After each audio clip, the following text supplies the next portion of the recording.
भारत के जवान जो सरहद पर अपनी जान दांव पर लगाते हैं, कई बार वही जवान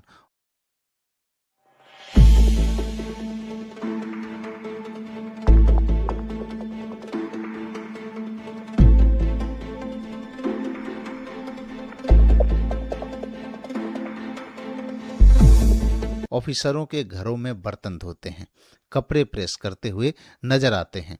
ये हैं आर्मी के सहायक सिस्टम, एक ऐसा सिस्टम जो अंग्रेजों के जमाने से चला आ रहा है।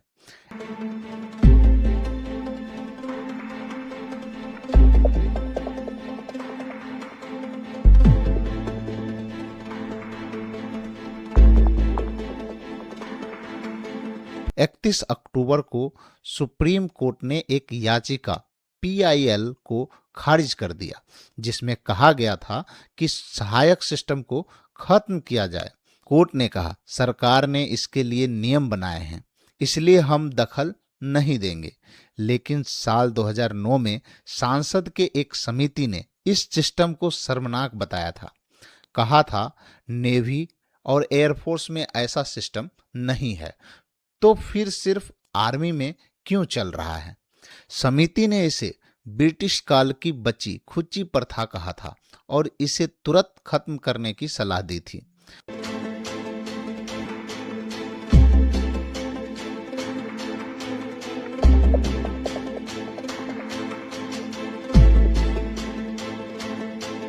प्रधानमंत्री मोदी कई बार बोल चुके हैं कि देश को कॉलोनियल माइंडसेट से मुक्त करना होगा, लेकिन सहायक सिस्टम आज भी जारी है, जहां जवानों को ऑफिसर के घरों के कामों में लगाया जाता है। अब उम्मीद है अग्निवीर स्कीम से, क्योंकि नई पीढ़ी के जवान घर के काम नहीं, देश की सेवा करने आए हैं। 4 साल की सेवा, नई सोच, नया सिस्टम और सबसे बड़ी बात, अब कोई भी जवान सैनिक से ज्यादा सेवक नहीं कहलाना चाहता। जब इंटीग्रेटेड थिएटर कमांड्स बनेंगे, जहां आर्मी, नेवी और एयरफोर्स साथ काम करेंगे, तो यह फर्क साफ दिखेगा। क्योंकि नेवी एयरफोर्स में सहायक नहीं है, तो आर्मी में ये सिस्टम अपने आप सवालों में आ जाएगा। लेकिन मामला सिर्फ सेना का नहीं है। कई सरकारी दफ्तर में भी ऑफिसर अपने घर के कामों के लिए सरकारी कर्मचारियों का इस्तेमाल करते हैं। किसी से गाड़ी साफ कराना, किसी से बच्चे स्कूल छुड़वाना, ये आम बात है।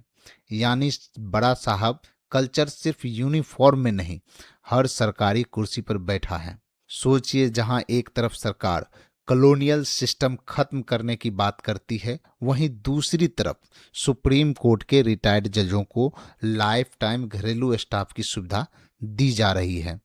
क्या यही बदलाव है जिसकी बात की जाती है?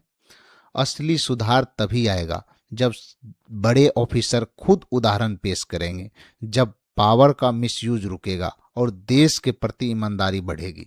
देश की ताकत हथियारों से नहीं, बल्कि उसके सिस्टम की ईमानदारों से मापी जाती है। कॉलोनियल सोच से आज़ादी सिर्फ बोलने से नहीं, करने से मिलेगी। जय हिंद।